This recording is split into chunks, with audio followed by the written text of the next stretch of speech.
Good morning, everyone. Good morning, good morning, good morning. Welcome to our Friday session. I hope everyone is having a good day. My name is Umbali Mavonja. Thank you for tuning in. Thank you for being here.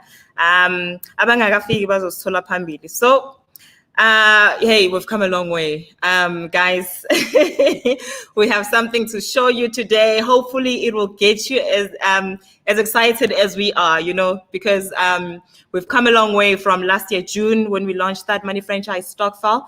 Last year, June 2020, in the middle of level 5, a lockdown, NZ Magabi, and a whole lot of people around us, we were asking ourselves, what do we do with our money? Where is the money? Where do we invest our money? How do we collaborate more meaningfully with the people who are around us and make sure that we are eating, that we are building sustainable economies for ourselves as entrepreneurs and for our families as well? And truth be told, must sit into science. Rest assured, because it's for and we don't have to convince everyone that what we're doing works. Each day we are moving forward with the people that we have, in business, you will succeed if you have either one of these two things, preferably both, It's either you have capital or you have IP. When you bring those things together, you're a winner.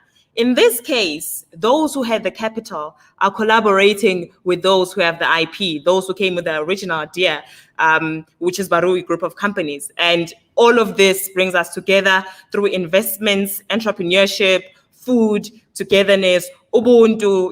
What we're doing here, guys, it's something pretty unconventional, something amazing. We are witnessing growth every day. We wake up, we put in the work. And today, we're about to find out what's been happening. Remember, guys, on was it the 2nd of December? On the 2nd of December, we launched our first store in Glenwood, Benoni, Jimmy's Killer franchise. And then now, we are about to launch another store number 2, another Jimmy's. I'm going to bring in Ulebo on screen because saying that when is right, and he's going to let us in on what's been happening. Good morning. Almost spoke whilst I'm mute. Are you good? I can come be like when we spoke at 7 o'clock in the morning. That one's in. Fresh. That's me. We need the look for today. You understand? Yeah. You're looking otherwise, fine what's yourself. happening? Thank you. I try. What's happening? Where are you? Where are you? Yeah. Very exciting times on this side. THUDmoney franchise Stockfile. The second group is on its way, right? Yes, the second group of 100. Yeah. I want to show you just what's happening from a center perspective, right? Yeah. I'm going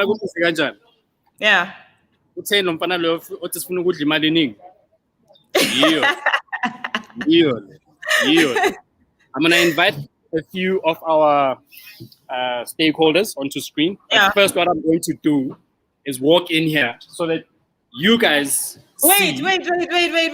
Before you walk in, can you tell us where you are? In Soweto. Soweto. Middle Point. So we've been working so hard to get this space, and at some point we're given up.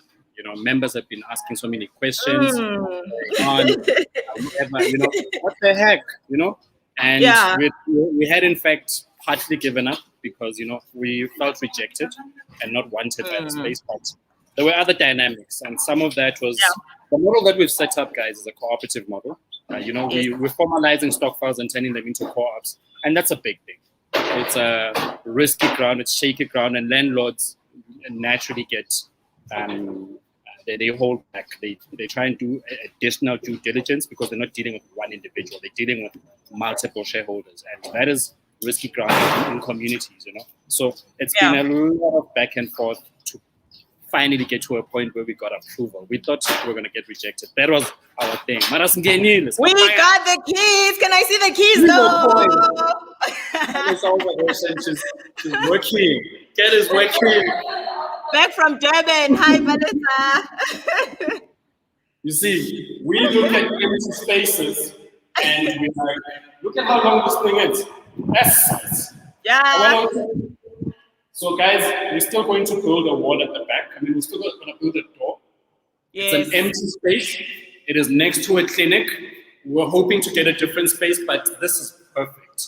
And I'm going to walk out very quickly. Sorry if things look hazy, right? Yes, things do look hazy, but yay! So what I'm going to do now, I'm just going to bring in some of our colleagues. Okay. Here's Tsepo acting fresh, guys. Hi, Tsepo. Hi, Tsepo. Hi, Tsepo. Yes, Tsepo. We have a shop now. So what's the balance now? How much did we spend, Mr. Money Guy? Still nothing. We are going to spend. We're going to spend properly. Yeah. And then, no, guys. Yeah. Sorry, buddy. From the board, we've got to put moving up. You can introduce yourself, my good sir. Hi, buddy. Hi, guys. Umuzik Bega. I'm the deputy chair. This is exciting. We're here. It's really happening right on site. Yeah. The shop is here. Exciting stuff. Oh yeah. But Lebo, I want to see the keys. Like, can I make me believe? Make me believe. Where are the keys? I'm gonna connect you. I'm gonna plug you, girl. Come down. And then over here, I'm Bali. Hi, Stockholm. Everybody, shareholders. We are here. It's happening. Finally. Yay. Listen, tell everyone that we are here. We're opening our shop. It's so awesome to see you guys come out in numbers. Like, get your money. Middleton has never been ready. Soweto has never been ready. You know? For what's coming? Gonna be late. See on. And now I want to introduce who owes Veronica. Hello. This is the landlord, guys. She's been so patient. And she fought for us. I went to those roasting offices. I didn't sleep. She didn't. I was about to ask her, why were you trying to kick us out? We were working here. Ose Veronica, tell us, what is your perception of us right now? Yeah. For me, the concept is still new, but I think I like what I hear. Yeah. So I'm just crossing fingers for you and praying that everything goes well. Yeah. Thank you, ma'am. Yeah. Thank you so much. Guys. All right, buddy, it's gonna be me and you now. I wanna let them get on with the business of the day, right? Show me the keys. Show me the money. Oh, don't worry, we are sorted. We are within. Because there's a lot of people who wanna look at themselves as they pass here. So guys, for us, this is it. This is the fight. You know, we are. It's a hectic one, and it's hectic in the sense that we took it so lightly when we started. But the only way you are going to know all the hurdles that come along is if you are within the race. You can't do it from the sideline. You know, there's often theory. I mean, we did a whole checklist of things that need to happen, and we tried to tick off all the checklists and stuff, only to find out that we're going to be hit by curveballs that we've never heard of. And I mean, here we're talking. We had Ubatabile, who's a franchisee. You know, we try a balanced team that knows pretty much everything that can happen before we start, but there will still be all sorts of things that you get questioned on, and therefore it just speaks to starting out. When you are starting out, you still have to go through the challenge. Yes. Me, that's the only way I'm going to believe. Thank you, Zandile. Zandile, we've got the keys, man. You know what, just before we launch, I just want to go there and dream and say, Yazindi, that it's me and the 99 other people who put their money in here, and this dream is coming alive, because this is very meaningful for a whole lot of us. Because imagine how many people can take 15,000 rand, invest into a store, into owning, you know, a full franchise. You know, it's not every day. And I'm gonna be a bit sad when I say this, because it was only a once-off, you know. From 15 grand, we must go up if we want to aim higher, and that's what's gonna happen. Yeah, So and how it's much about more are we building looking trust. into investing into the future? And I think more than anything, it's about building trust. Yeah. What we try and display with each and every step, and I'm sorry there's noise behind, but I'm hoping you can hear me well. No, What we we are can hear trying you. to display with everything that we are doing, guys, is that we want to show you the good and the bad of the journey. Quite Yes. often what gets painted is the perfect road, the perfect picture of this thing that everybody's starting. And we like painting the beautiful stories on social media, right? But it doesn't quite often happen that way. There's a lot that happens behind the scenes. Yeah. There's many rejections. There's many challenges that you're constantly going to face as an entrepreneur. And I think in our model of getting investors from the community, it kind of de-risks the model because we are all participating. I mean, after all, this is Africa. And Africa operates on the principles of Ubuntu, right? And when we speak about community capital, this is it. This is it. Yeah. Like Definitely. one moment you don't have money to start something. One moment it's 1.5 million, you can open a store. What more can you do, guys? Yeah. Yeah. Now, here's an important thing, Lebu. The THUDmoney franchise stokvel model is basically food investments. Food, keyword food, as a tool to serve more people than we were currently serving, in the past, with the different companies. None of the four companies that came together, had ventured into the food space. Take us through that thinking. Was it really just about the restaurant industry? Was it about the food? Was it about feeding people? Or was it purely just, just spotting an opportunity into buying a food franchise, and then we were like, okay, no, let's go buy a food franchise? It's about collective courage, buddy. I can never stress that enough. It's about people having ideas and not feeling empowered to do anything about those ideas. And today we're able, this is the second store. We've had so many learnings with the first store, with the first co-op that we set up. There were a lot of challenges that we faced, and we had a lot of curveballs. Within a week of opening, we're already broken into at the store, and we lost quite a bit from that. But those are the lessons that come with the journey. You are never going to learn that and know how to mitigate such a risk up until you've gone through it. You know what I mean? Yeah. And I think for us here, when we thought about bringing people together, we said, let's look into our indigenous knowledge systems. And e-dog fair has been around for over 100 years. And then African, the Pan-African thing, and in every other emerging market, this thing operates pretty well. And we're like, how do we modernize this? We've got a platform like Stockfeller that helps us collect money quite easily. During lockdown, during COVID, we're able to do something like this. So that was quite a game changer for us, that we could be in our homes and be able to have a meeting. Today, we're able to report to all members whilst we are digital. Some people are in Zimbabwe who are part of members. Somebody is in the UAE. I know somebody who's in Dubai. There's somebody who's in the UK. All of these people, there's somebody in Italy. They are members. They've put money into this thing. And here we are. We're able to do something because we all decided to participate meaningfully and have collective courage. And I think the point that I want to bring us closer to is that there's entrepreneurs, right? Who take the risks. And then there's the working professionals who are almost like the bank for entrepreneurs.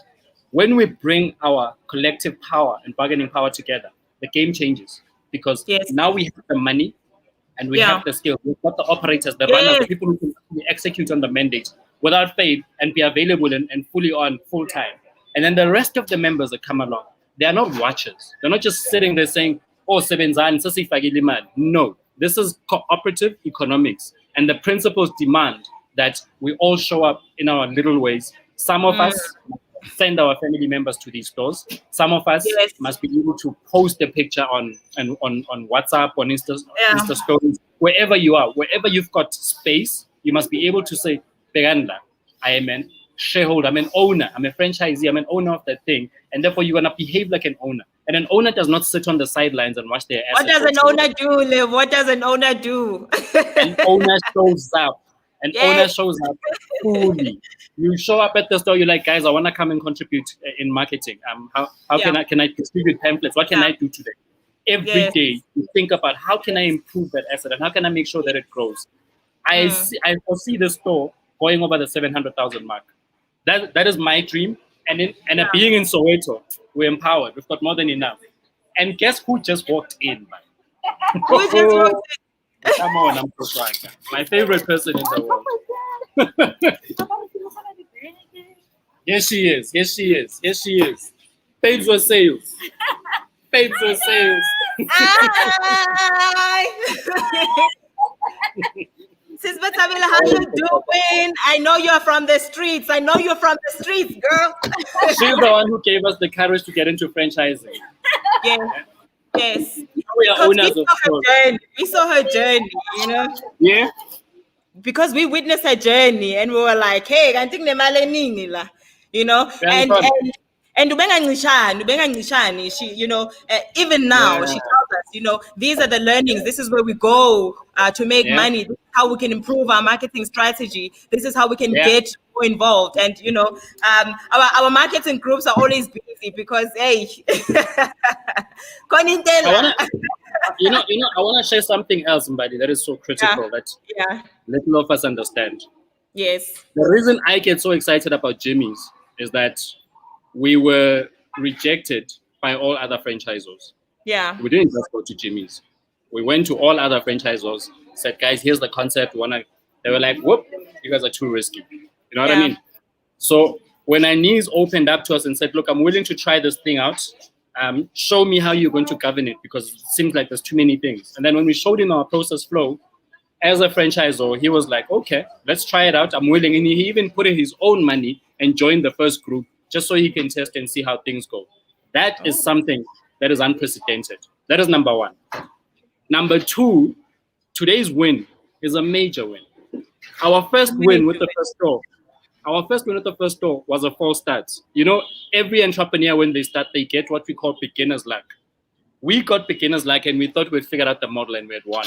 What happened with the first store is that we bought an existing store from an owner of a franchisee of Jimmy's. They were selling it. And therefore the issues of dealing with the landlord and many things almost fell off. Yeah. Now with the second store, we literally had to find ourselves in a space where we're engaging a landlord and selling ourselves and saying, give us a lease. And them saying, nope, you're too risky, we're not touching it. Why? Because every mall that opens up, they try and deal with communities, they set up community trust and stuff, and people just ruin it. Some don't want to work, some want to, you know, people just, they come with their own politics, they come with different agendas. And we were saying, look, we are looking to formalize stock files and turn stock files into cooperatives and make sure that they become companies so that we are democratizing ownership. We're making it accessible for the average person to be able to become a franchisee, right? And some of our shareholders are eventually going to graduate and become franchisees, standalone franchisees, because they would have learned through this what models work, and they would have been able to raise money, and it would have built a sense of comfort about the space that we are in. Now, a landlord believing in us and actually giving us the opportunity to do this, massive win. It took a lot. It took a lot of rejection even from them. I mean, if you guys remember, we said we're going to launch the store in February, towards the end of February, but it didn't happen. I mean, we already had our money end of December, but it did not happen because of the risk that comes with it. We're not trusted that we will actually operate like a business because of the too many shareholders and too many people owning one store. But here we are today. Here we are today. The game is changing, and those that believe in us so early, this is what it's about. And then we are going to continually change the wheel like this, but it takes practice. It takes us being patient with each other and understanding that when you see us trying something out, make sure that you are tapping into your spaces, your networks, and getting those people to buy into us, because it is about trust. As long as business is not built at the speed of trust, we will not be able to transact. But we are starting to transact because people are starting to believe that what we say, we mean, and we are doing. We're operating, we're showing up in the best way that we can. I mean, it's important, really, you know, to treat our investment as a marriage. And by that, I mean, everyone who's involved should benefit equally. Once there is a sense of inequality of any kind or injustice, it becomes unsustainable, because then, you know, you're not going to get the same willingness. You know, people are going to feel robbed. People are going to walk away. People are going to go out and say things, you know. So how are we making sure that everyone within the ecosystem, you know, serves and gets served equally? Because as a shareholder, you can't just put in the money and sit and wait, you know? How do we make sure that those two bodies have a perfect marriage, have a perfect balance? What also encourages me is our boards of directors. both for Co-op1 and Co-op2. I mean, everybody is going through a learning curve. Like, this is new. Being in a cooperative and trying to run this thing in a particular way. Now we've got people that we're accountable to as Barui. And these boards, the members that are the directors that are representing the rest of our shareholders, you know, they're asking critical and pertinent questions. And they are not, it's not an us and them situation. It's about how are we building this thing and how are we going to make sure that this thing is actually going to live its duration and thrive, not just exist or survive, but thrive, you know. So tapping into that skill set has been everything for us, because even us as Barui, we might be good in what we do, but having the collective power of members coming together and holding us accountable, but also contributing and saying, hey, Lebu, have you thought about this? Somebody yesterday, I think it was Mpo from Co-op2, he was like, Lebu, there's a store that I saw vacant in Centurion. Little things like that matter so much for us. And I said to Mpo, yo, I'm definitely going to check it out. But I wanted to surprise about what's going to happen today. But we're still going to check it out because there's still Co-op3 that is still loading. You know what I mean? So all of us building for the collective and thinking about what is next from here. So here we are building out our stores slowly, owning the shop front. Owning the shop front is about owning the customers. Once we have the customer on our side and the customer trusting us, then we start thinking really deeply about the value chain. And our value chain is about, okay, what else can we tap into within what we are? Opportunity for potatoes. How do we take our potato suppliers currently who are supplying us with our first store and start helping them to form a cooperative amongst themselves so that we can build them for scale, and so that they don't just supply Jimmy's, but they start supplying other brands and other people so that they grow into businesses. So it's about tapping into the value chain slowly but surely whilst learning. So not thinking too much about diversification, but rather thinking about how do we make this ship efficient, you know, and how do we make sure that it is sustainable? How do we drive down the cost of doing business? Because it is pretty high when we start out. Joe, I know it's been hectic. Now I wanna touch into something that broke a lot of our hearts. You know, we were set to get our keys long ago. It's March now. We were set to get our keys, you know, and open shop and start trading somewhere in February. You know, and that didn't happen. Does that mean going into the future, we'll be more careful about being, you know, less excited, or we keep the excitement? Then when we must figure out what's going to happen now? Are we going to keep everything until we open up? I'm an entrepreneur, buddy. What I believe is that without enthusiasm, you can't get far. So I will always be as excited as my 6-year-old. She's excited about everything. When she jumps into Daddy's hands, she trusts that Daddy's going to catch her. So even with us, when we take our chances in this space, we will always do it with excitement and enthusiasm, because without that, we can't get far.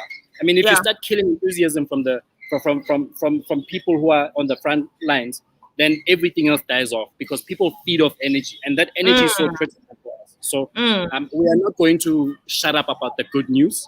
We are not going to get excited. And yes, we are still going to fail. We are still going to get rejected. These things happen. We've run many businesses, and we know the game. We understand that you don't get wins every day, but as the rejections come, but also the wins come along with them. You know what I mean? There's a lesson to be learned with each and every failure that comes through. And we are going to try as hard as possible to keep members informed and to run the process as transparent as possible, because it is not about us. It's about everybody else who's learning from what we are doing and implementing their own things. It is about thinking ownership through and through. You know what I mean? The reason I'm standing up and looking around, I want to show you guys just how busy it is. Like I've been seeing people pass behind you the whole time. You know, and we even have good competitors here. You know, there's Debonairs over there. There's KFC at the end. There's a truck, unfortunately, so you can't see beyond that. There's a Pick and Pay at the back there. Restaurant. There's a couple of ATMs here, like from FNB, Epitech, Standard Bank.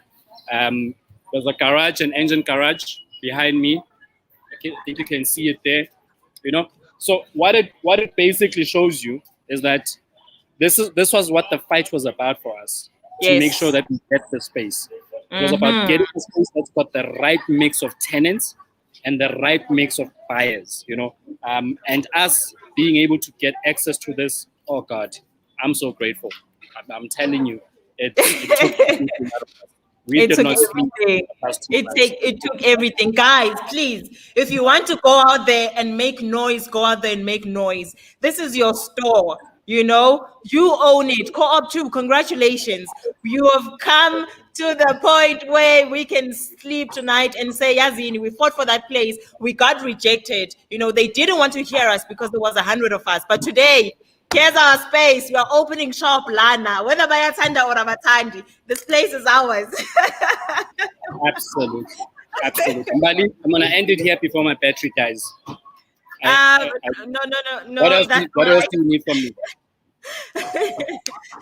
No, I need you to engage me because I've got questions for you. But it's okay. I think we've covered the majority of what it was Vela today. You know, we just wanted to let everybody know. Group 2, Co-op2, no longer Group 2, no longer Stockfell Group. Company.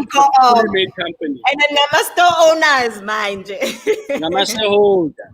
Nama franchisee. We understand. Here's a beautiful thing about this, guys.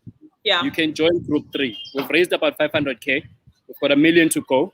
And we've got 2 sites that are ready. There's Musakeng and there's Secunda. And we are still looking within Gauteng if we can access Gauteng. So if you know of a good shopping center that is close to Black people, that has got a good tenant mix, then please hit us up. It's so important. And if you are ready to join the 3rd group, do so. We're going to be we're gonna continually update you about what's going to be happening with the store. So we are building out. I mean, this is the first day. We're being given keys today. We're gonna do quite a bit of noise around this place. We're gonna put a coming soon board outside for Jimmy's. It's the first Jimmy's in Soweto, guys. So we're making level 1 is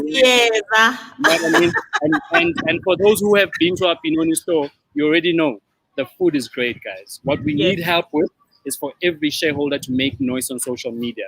Like tag us, like tell people about this, because up until we are our own marketers of the products that we consume, we are not going to win in the way that we want to win. So let us participate together as a collective. We will show up on a daily basis. We will. We have put our hands up and said, we will collect the money, we will run the stores, but we can't do it alone. We need the 100 strong members. Now it's 200, buddy. We're 200 strong now.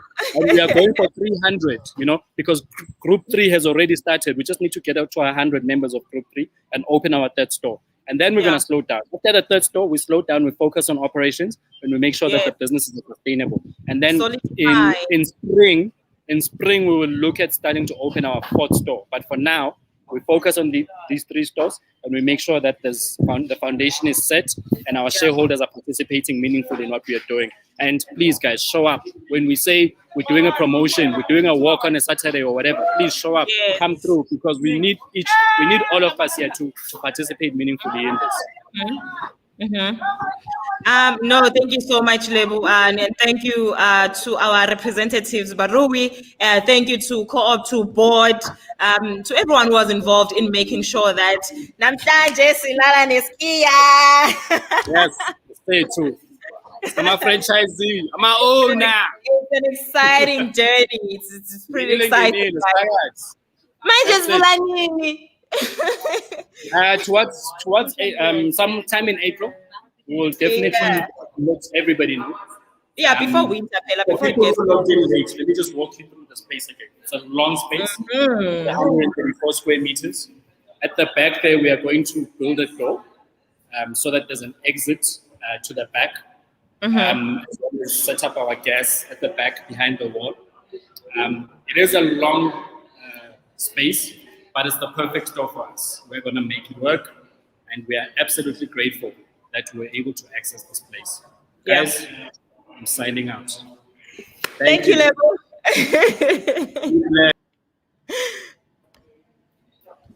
Did I cut you? Oh, wow. Awesome. Hey, guys, imagine I'm saying excited. I just want to pack up here in the office at Workshop 17, take my things and go to Soweto, you know. When we launched store number 1 in Benoni, you know, Besugu level 1, things went just as crazy, but you know, we had pretty exciting times there, and we're hoping to see Co-op2 shareholders coming through in numbers as well. Prawns, because you know what, it's our store at the end of the day. But otherwise, guys, thank you for joining us. Thank you once again. Congratulations to Co-op2. You are proud store owners right now, you know, and we can't wait to see what you guys are going to come up with. You know, we're selling a simple product and we're involving the people. Those who are shareholders in Co-op2, I would encourage you to just get your compliance in order right now, because openings, there's going to be new openings for suppliers, there's going to be new openings for new skills once we get the store running. And we want you, we want our friends, we want our families to be the suppliers, we want our friends to come and service us at the store. But otherwise, let's catch up again next Friday. Thank you so much for joining us, guys. Remember, start a stokvel today and think ownership.